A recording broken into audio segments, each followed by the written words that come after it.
그 후에 예수께서 디베랴 호수에서 또 제자들에게 자기를 나타내신 일은 이러하니라. 시몬 베드로와 디두모라 하는 도마와 갈릴리 가나 사람 나다나엘과 세베대의 아들들과 또 다른 제자 둘이 함께 있더니 시몬 베드로가 나는 물고기 잡으러 가노라 하니 그들이 우리도 함께 가겠다 하고 나가서 배에 올랐으나 그날 밤에 아무것도 잡지 못하였더니 날이 새어갈 때에 예수께서 바닷가에 서셨으나 제자들이 예수이신 줄 알지 못하는지라. 예수께서 이르시되 얘들아 너에게 고기가 있느냐? 대답하되 없나이다. 이르시되 그물을 배 오른편에 던지라. 그리하면 잡으리라 하시니 이에 던졌더니 물고기가 많아 그물을 들 수 없더라. 예수께서 사랑하시는 그 제자가 베드로에게 이르되 주님이시라 하니 시몬 베드로가 벗고 있다가 주님이라 하는 말을 듣고 겉옷을 두른 후에 바다로 뛰어내리더라. 다른 제자들은 육지에서 거리가 불과 한 50칸쯤 되므로 작은 배를 타고 물고기 든 그물을 끌고 와서 육지에 올라보니 숯불이 있는데 그 위에 생선이 놓였고 떡도 있더라. 예수께서 이르시되 지금 잡은 생선을 좀 가져오라 하시니 시몬 베드로가 올라가서 그물을 육지에 끌어올리니 가득히 찬 큰 물고기가 153마리라. 이같이 많으나 그물이 찢어지지 아니하였더라. 예수께서 이르시되 와서 조반을 먹으라 하시니 제자들이 주님이신 줄 아는 고로 당신이 누구냐 감히 묻는 자가 없더라. 예수께서 가셔서 떡을 가져다가 그들에게 주시고 생선도 그와 같이 하시니라. 이것은 예수께서 죽은 자 가운데서 살아나신 후에 세 번째로 제자들에게 나타나신 것이라. 그들이 조반 먹은 후에 예수께서 시몬 베드로에게 이르시되 요한의 아들 시몬아 내가 이 사람들보다 나를 더 사랑하느냐 하시니 이르되 주님 그러하나이다. 내가 주님을 사랑하는 줄 주님께서 아시나이다.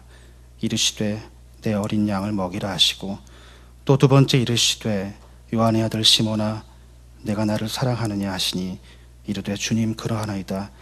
내가 주님을 사랑하는 줄 주님께서 아시나이다. 이르시되 내 양을 치라 하시고 세 번째 이르시되 요한의 아들 시몬아 내가 나를 사랑하느냐 하시니 주께서 세 번째 내가 나를 사랑하느냐 하심으로 베드로가 근심하여 이르되 주님 모든 것을 아시오매 내가 주님을 사랑하는 줄을 주님께서 아시나이다.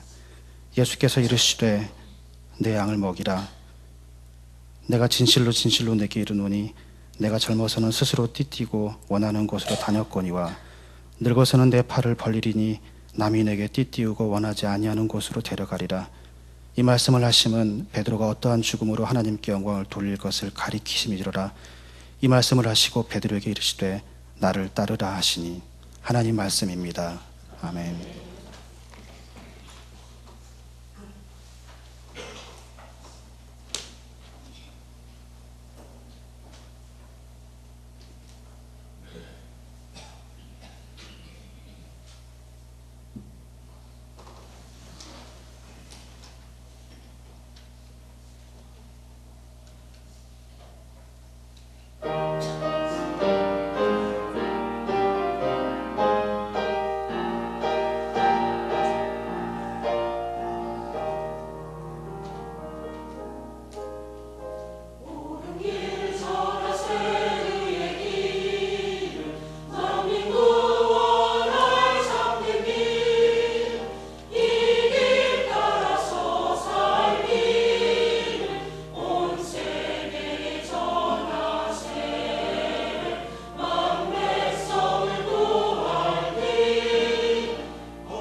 4월은 잔인한 달이라고도 불러집니다.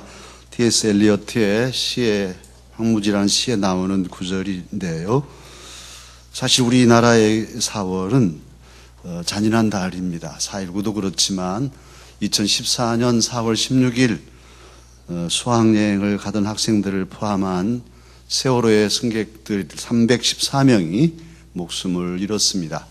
9명의 시신은 아직도 분양되지 못하고 있습니다. 그때부터 세 번째 4월을 맞이하는데요. 유가족들은 말합니다. 진실은 아직 인양되지 않았다. 4월의 바다가 아프고 슬픈 이들이 많습니다. 우리들도 생각 있는 이들은 이 4월이 아프고 슬픕니다. 그런데 오늘 본문 말씀에 보면 이 바다가 슬프고 아픈 이들이 있습니다. 바로 예수님의 제자들입니다. 예수님의 제자들은 허한 마음으로 갈릴리 바다에 가서 고기를 잡고 있습니다. 오늘 본문에 디베랴 호수로 나옵니다만 갈릴리 호수를 바다라, 담수지만 이스라엘 사람들은 이렇게 큰 물은 바다로 불리고 또 디베랴라고도 하고 긴네렛 호수라고도 하고 갈릴리 바다라고도 합니다. 여러 가지 말로 쓰임 받는데 어쨌든 이 갈릴리 우리가 잘 아는 그 바다에서 예수님의 제자들이 고기를 잡습니다. 예수님을 알기 전에 고기를 잡았던 어부들 중심으로 다시 옛날로 돌아가서 밤새껏 그물질을 합니다만 빈 그물로 아침을 맞이하고 있습니다. 제자들은 지금 예수님 알기 전의 상태로 돌아갔습니다. 본문에 나오는 시몬 어부지요. 세베대의 아들들 요한과 야고보 어부입니다.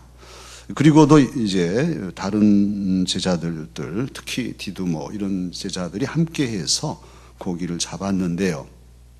자, 이들이 왜 갈릴리로 갔을까요? 예루살렘에서 예수님 돌아가시고 부활하신 사건을 다 경험한 분들인데 왜 갈릴리로 굳이 또 갔을까요? 사실은 이렇게 제자들이 갈릴리에 간 것은 예수님의 의도였습니다. 예수님께서는 부활하신 날 마태복음 28장 10절에 보면 만났던 막달라 마리아에게 이제 가서 제자들에게 내가 갈릴리로 간다 해라. 거기서 보겠다 해라. 무서워하지 말라. 가서 내 형제들에게 갈릴리로 가라 하라. 거기서 나를 보리라. 이렇게 말씀을 하셨습니다. 제자들로 갈릴리에 가라는 것이죠. 그날 새벽에 부활하시고 그날 저녁에 도마 없는 제자들 명만 남은 10명의 제자들을 만나시잖아요. 그리고 못자국도 보여주셨어요. 여드레 후에 또 도마 있을 때 예수님 나타나셔서 두 번째로 제자들에게 보여주시고 도마에게는 못자국에 손을 넣어보라고까지 하셨습니다. 이렇게 두 번이나 만나셨는데 또 갈릴리로 가게 하시고 갈릴리의 세 번째 만나자 하십니다.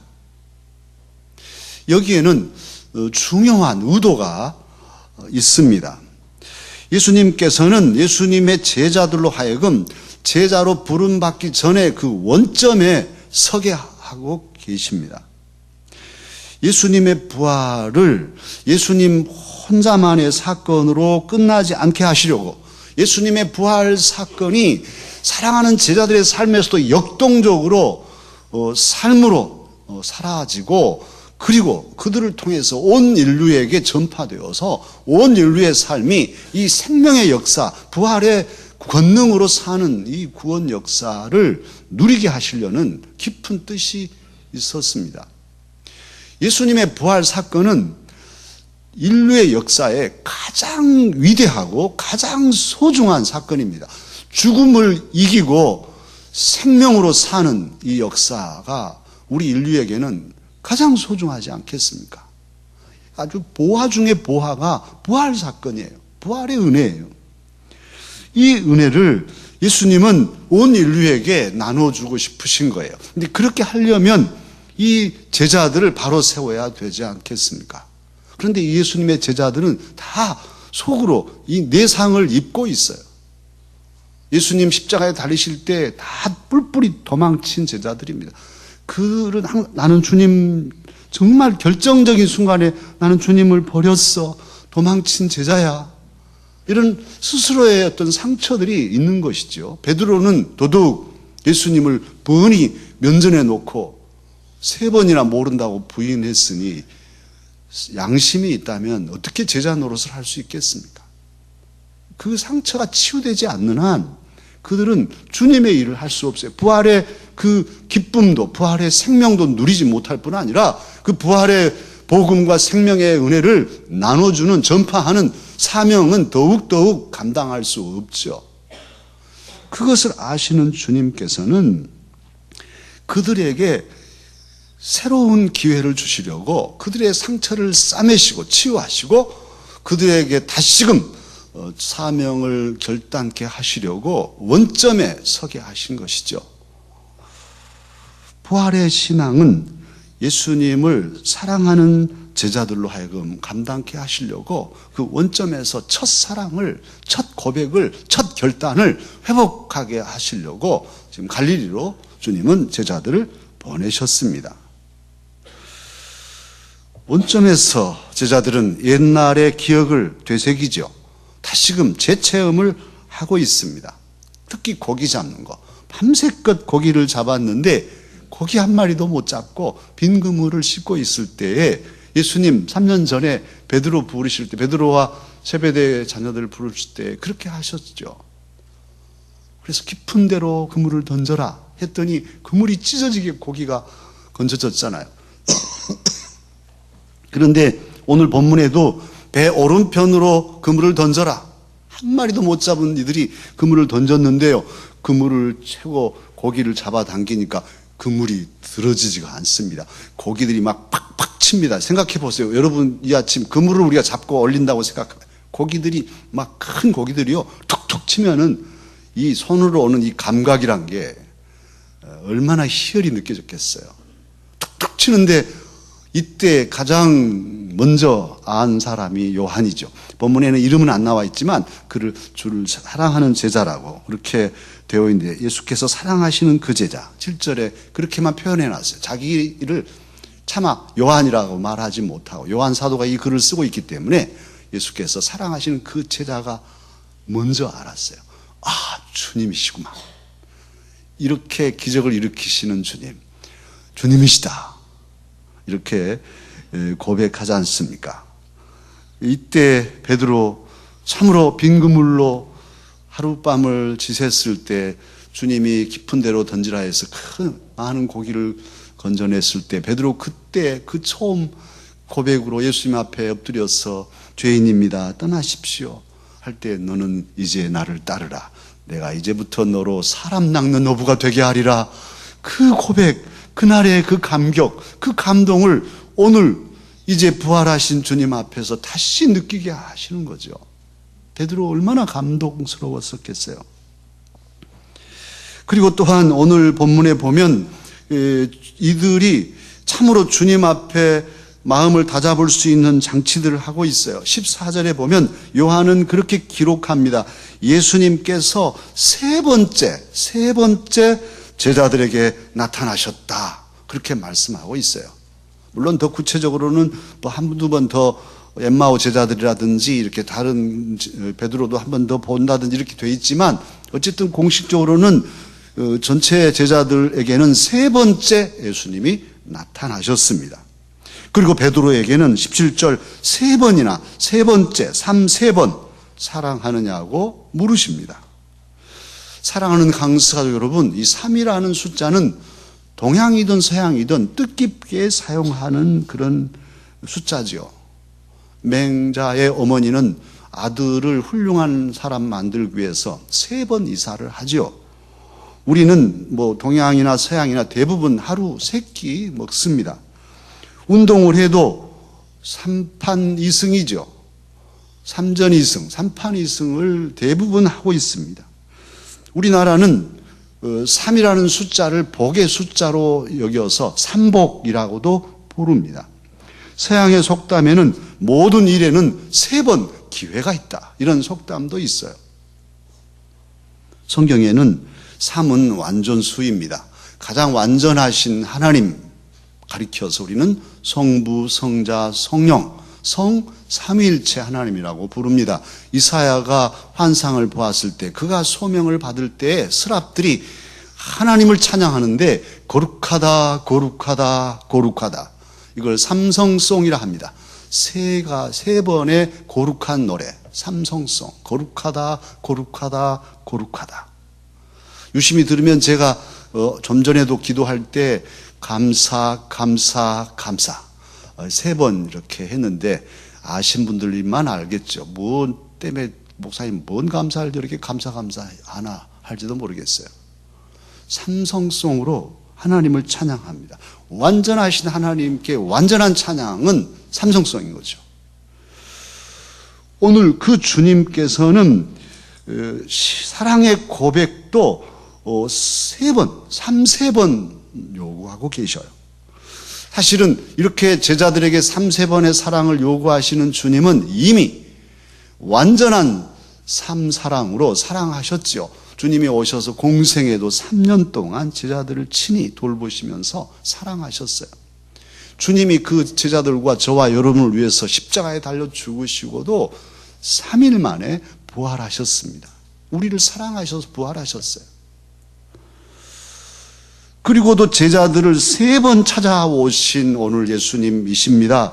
그 주님, 완전한 사랑으로 제자들을 사랑하신 증표이지요. 그 주님이 3번의 사랑 고백을 요구하고 계십니다. 도망간 제자들, 3번 부인한 제자들 상처를 고치시고 그 제자들로 하여금 영적인 힘과 권위와 능력과 사명을 회복하게 하시려고 주님은 이렇게 찾아오셔서 사랑의 고백을 묻고 계십니다. 그러면 이러한 예수님에 대해서 당시의 제자들은 어떤 반응을 보였습니까? 예수님을 전심으로 따르던 제자들이었는데 예수님께서 돌아가시고 말았어요. 인생의 목표점을 잃어버린 겁니다. 열심히 주님 따라만 가면 되는 줄 알았더니 돌아가셔버린 거예요. 얼마나 당황됐겠습니까? 삶의 의미를 잃어버리고 무엇을 해도 재미가 없고 그냥 피곤하기만 하고 예수님 없는 삶은 다 제로인 거예요. 그런데 그런 제자들에게 주님께서는 친히 사셔서 찾아와 주셨습니다. 3번이나 찾아와 주셨어요. 그리고 오늘 본문에 재미있는 대목이 있는데요. 요한이 참 잘 요소요소의 장치들을 다 기억하고 써놨어요. 9절에 보면 바로 육지에 올라와 보니 무엇이 있었습니까? 숯불이 있었어요. 이 숯불을 왜 거기다 써놨을까요? 숯불 그거 있으나 뭐 고기가 있었다, 고기가 있고 있었다 하면 될 텐데 숯불을 요한은 굳이 써놨어요. 근데 숯불 하면은 베드로는 금방 떠오르는 게 있습니다. 요한복음 18장 18절 거기에 보면 가야바 법정에 예수님 신문 당하실 때 베드로 그날이 추워서 불을 펴놨는데 거기 불 쬐고 있었어요. 불 쬐고 있으면서 예수님 모른다고 부인한 거예요. 그러니까 숯불을 보면 바로 예수님을 부인한 자신의 허물이 팍 찌르고 들어오게 돼 있습니다. 예수님은 그렇게 하심으로써 베드로가 자신의 잘못을 회상하고 그것을 치유받도록 지금 그런 분위기를 만들고 계시죠.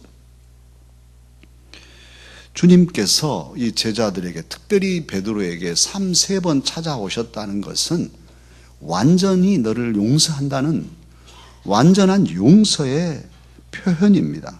실패한 제자일지라도 부인한 제자일지라도 그것도 3번이나 저주까지 하며 부인한 제자일지라도 용서한다.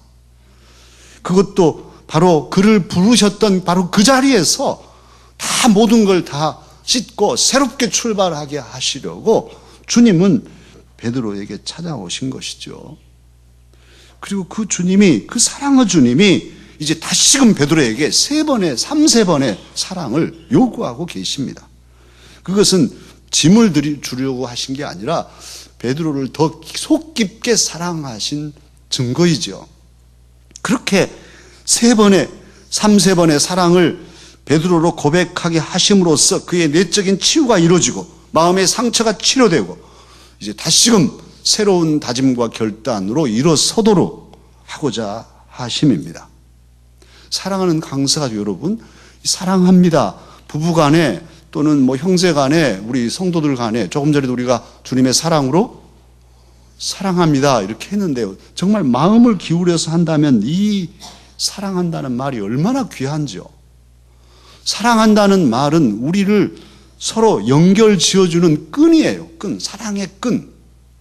이게 우리를 꽁꽁 동여매 주어서 부부가 깨지지 않고 평생을 80, 90이 될 때까지 함께 인생을 같이 살아가는 아름다운 그런 부부가 되는 것이죠. 그 사랑 때문에 가는 것이죠. 그 사랑이 깨져버리면 남이지만 사랑으로 묶여지면 나와 똑같은 나의 한 분신으로, 반려자로, 배우자로, 반쪽으로 살아가게 되는 거잖아요. 사랑은 서로를 통하게 하는 통로입니다. 그래서 서로 연결 지어주고 연대하게 하고 소통하게 하고 특히 지탱해주는, 사랑은 서로를 지탱해주고 쓰러지면 붙들어주는 바로 강력한 힘이에요. 이게 있으니까 사는 것이죠. 자녀들이 부모가 나를 사랑하신다, 내가 어떤 잘못을 해도 부모는 그래도 나를 놓지 않고 사랑하실 것이라는 확신이 있으면 잘못되지 않아요. 잘못된 길에 돌아가서도 다시 돌아오게 돼 있어요. 부부간에도 정말 서로의 사랑을 확신하는 사람은 그 믿음이 있으면 절대 깨지지 않습니다. 사랑이 흔들리니까 그렇죠. 그 믿음이 흔들리니까 그렇죠. 가장이 짐을 지고 가는데 너무너무 힘들어요. 부모, 가족들에게 말할 수 없어요. 말하면은 다 무너지니까 혼자 끙끙 앓는데 가족들이 그 가장을 지탱해 주는 것은 여보 사랑해요. 힘내세요. 아빠 사랑해요. 힘내세요. 이것 때문에 사는 것이죠. 절대로 쓰러지지 않죠. 그런데 그런 사랑의 고백이 없으면 혼자 짐지다가 그냥 터져버리잖아요. 자기도 죽고 가족까지 그냥 해치는 경우도 있고. 이 사랑이란 고백이 얼마나 중요한 힘인지 몰라요. 우리 강사 가족들은 부부간에, 가족간에 또 부모님께도 사랑한다고 고백하십시다. 뭐 정말 진심으로 터놓으면 얼마나 좋습니까? 자녀들이 고민하고 있는데 부모들이 야, 아빠 엄마는 사랑한다. 너희들이 어떤 경우에도 아빠는 엄마는 너희들을 도와줄 거야. 걱정하지 마라. 공부가 다가 아니다. 이렇게 얘기해 주면 힘이 나잖아요. 그런데 달달달달 볶으니까 이 녀석들이 그냥 아파트에서 뛰어내려 버리고 인생을 끝내버리는 이런 일들이 있잖아요. 그러나 사랑은 두려움을 물리칩니다. 사랑은 죽음의 그림자도 물리쳐요. 자살할 사람도 가족들이 사랑한다고 표현해주면 죽지 않습니다.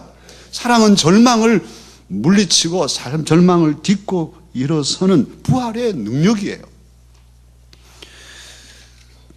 저는 이 말씀을 준비하면서 사랑이 부활이다. 아주 새로운 깨달음이에요. 사랑은 부활입니다. 부활은 사랑 사건이에요. 예수님이 다시 살아나신 이 사건은요, 우리를 사랑하시기 때문에 그 부활하신 거예요, 사실. 부활의 사건은 그래서 사랑의 사건이다. 사랑은 부활이다.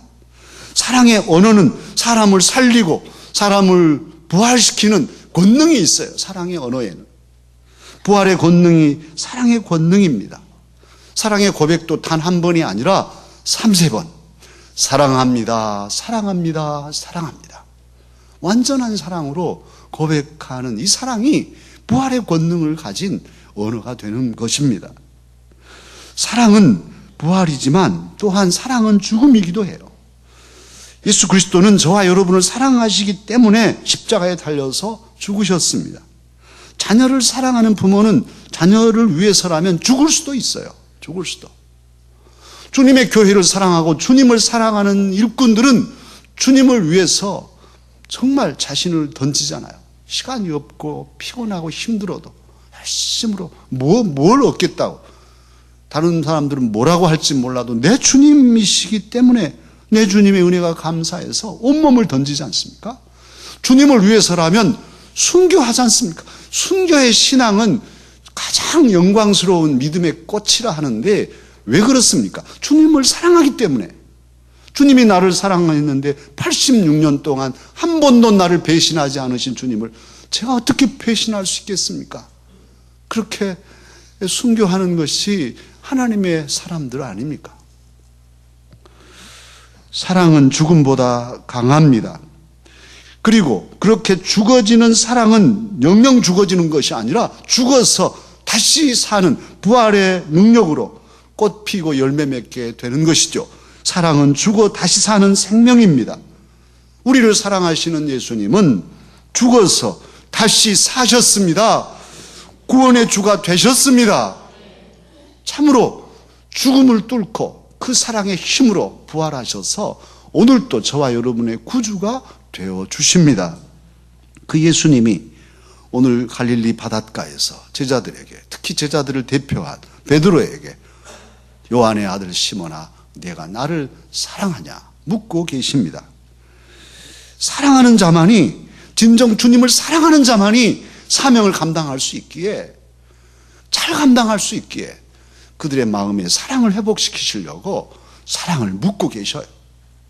죽음도 이기는 강력한 사랑으로 주님을 위해 살 것이냐, 살 수 있냐, 너 그렇게 살 거냐, 주님은 베드로에게 묻고 계십니다. 어느 나이 지긋한 아주머니가 핸드폰을 선물 받았어요. 제 나이 또래 전후로는 핸드폰을 이용하기가 쉽지 않죠. 저는 잘 합니다만 대부분 잘 못 하셔요. 어떤 분은 문자도 못 보내시고 문자를 읽지도 못하셔서 아들들한테 읽어주라고 그러신 분도 있고, 그러면 또 젊은 사람들은 뭐 자기들이 뭐 똑별나게 잘난 사람처럼 그것도 못하냐고 윽박지르고, 지들도 지들 아들들 손자들한테 윽박지름 받을 날이 올 거예요. 그렇게 하면 좋게 가르쳐 줘야지. 그런데 이 아주머니가 핸드폰을 선물받고 문자를 보내는 법을 배웠어요. 그리고는 제일 먼저 남편한테 문자를 보냈습니다. 여보, 영원히 사랑해요. 그리고는 이제 막 가슴이 콩닥콩닥하고, 나이 들어가지고 사랑을 고백했으니까 저녁에 남편이 퇴근할 때 얼마나 기뻐할까, 어떤 표정일까 기대하고 저녁을 기다렸는데 남편이 퇴근했어요. 그리고 봤더니 아니 남편 얼굴이 화가 나 있어요. 여보 오늘 내 문자 안 받았어요. 받았어. 기뻤죠. 기쁘긴 뭐가 기뻐. 어이 화가 나죠. 이제 이 세상에 내가 사랑한다고 했는데. 그러면서 남편이 아니 안 기뻤어요.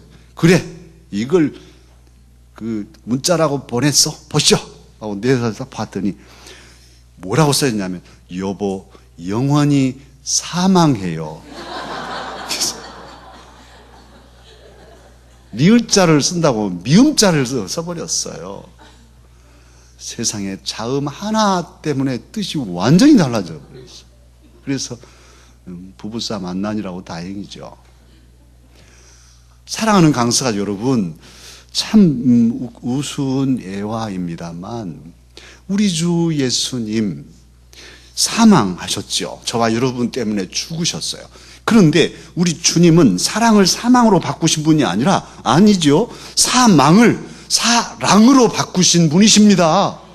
다시 사셔서 우리를 사랑하시고 우리로 사랑하게 하시는 분이 예수 그리스도이십니다. 부활의 주님이 그래서 귀한 것이고, 그래서 이 플래카드를 아직도 내리지 않는 이유가 여기 있습니다. 부활하신 주님. 지금 하얀 드림천, 지금 부활절기거든요. 오순절까지는. 그래서 주님의 부활, 이 작은 부활절에 다시 사신 주님, 우리를 사랑하신 그 주님, 우리를 사랑하여 사망을 사랑으로 바꾸신 그 주님을 찬양하지 않을 수가 없죠. 사망하셨으나 다시 사셔서 세 번째나 제자들을 찾아오시고 그 온전한 사랑으로 제자들을 싸매주신 그 주님이 베드로에게 삼세 번의 사랑을 요구하시지 않습니까? 베드로는 대답합니다. 주님, 제가 주님을 사랑하는 줄 주님이 아십니다. 완곡한 표현이죠. 차마 예 주님 사랑합니다 뭐 이렇게 옛날 같으면 했을 거예요. 그러나 그럴 수가 없는 거예요. 주님, 제가 주님을 사랑하는지를요, 주님이 아십니다. 주님 아십니다. 그렇게 고백하고 사명을 다시 받고 내 양을 먹이라, 내 양을 치라. 이 사명을 감당하기 위해서 평생 참으로 위대한 사도로서 사명길을 간 사람이 오늘 사랑을 고백한 베드로입니다. 이 갈릴리 바닷가에 그날 아침 숯불이 타고 있었는데요. 사랑을 고백한 그 바닷가에 뜨겁게 불타던 숯불은 아마 베드로와 다른 제자들 가슴에 평생 잊혀지지 않았을 거예요. 그 숯불은 그들의 가슴에서 계속해서 타오르는 사랑의 불꽃이 되었을 것입니다. 사랑하는 강서 가족 여러분, 저와 여러분도 실수가 많아요. 주님의 제자로서 실패한 기억들이 있죠. 저도 있어요. 실수하고 실패 없고 실수 없는 사람이 어디 있겠어요. 그런데 그럼에도 불구하고 주님은 이 아침 이 시간에 우리에게도 찾아오셔서 우리의 모든 허물을 싸매시면서 온전한 사랑으로 우리를 사랑하시고 우리에게도 묻고 계셔요. 네가 나를 사랑하느냐고. 과연 이 시간 온 마음을 다해서 참으로 주님 앞에 베드로처럼 사랑을 고백할 사람이 과연 누구입니까? 누가 사랑을 고백해야 하겠습니까? 우리 모두 베드로와 같은 마음으로 주님 앞에 진정한 사랑을 고백하는 아름다운 제자들이 되십시다. 이제 그 마음으로 함께 찬양하겠습니다. 이 찬양이 곧 이 아침 주님께 드리는 나의 고백이라 생각하십시다. 내 구주 예수를 더욱 사랑. 온 마음을 다해서 내 구주 예수를 더욱 사랑.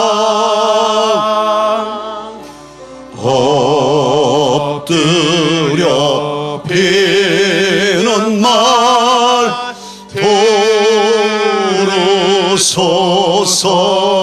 도로소서.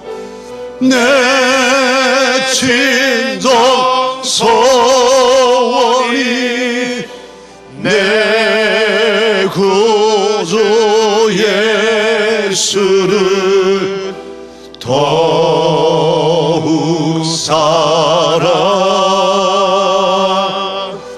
더욱 사랑. 이전에 세상 나 기뻤어도 이전에 세상 나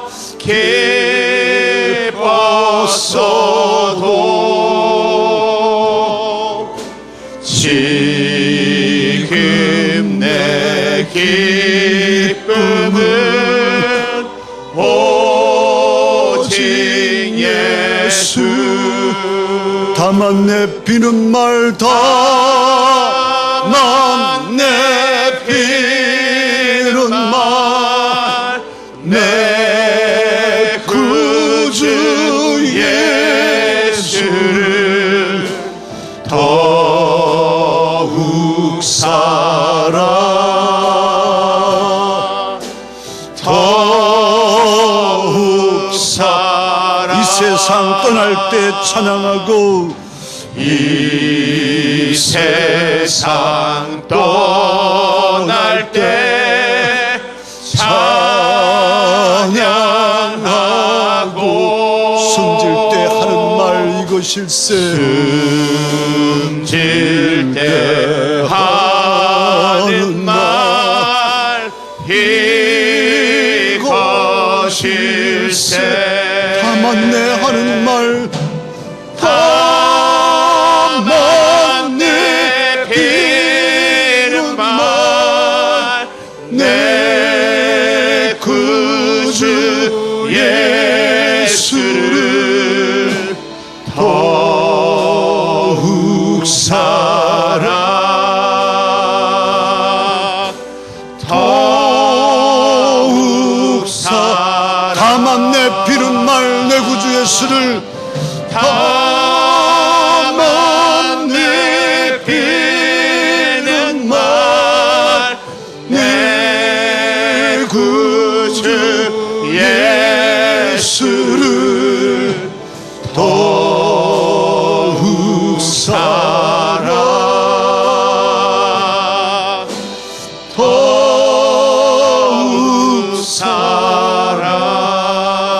함께 말씀을 생각하면서 주님께 사랑을 고백하며 헌신을 다짐하십시다. 다 같이 기도하겠습니다. 사랑의 아버지 하나님, 오늘 우리